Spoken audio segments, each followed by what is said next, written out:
Actually, it was an accident. Nagkaroon po kasi ng case yung isang son ko na pingot ng isang teacher. Tapos, sabi ng teacher na before sa kinder na sabi niya, ang son ko is my something different than other kids.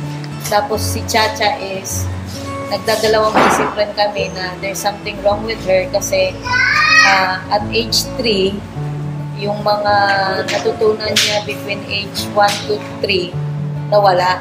Tapos pagdating ng 3 years old is biglang hindi na niya kami nare-recognize, natatakot siya sa mga tao, hindi namin siya nakakausap ng maayos.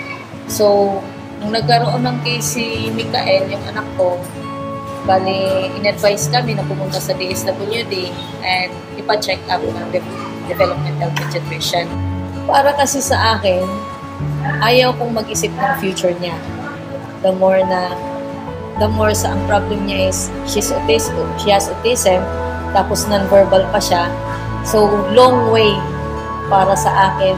Pero hindi ko pa ma-express kung ano talaga. Pero whatever comes in the future, tatanggapin ko. So, kung future is ganito siya, magiging verbal siya, hopefully, hope lang naman. Wala namang mawawala sa hope. Siguro kung maging verbal siya, much better.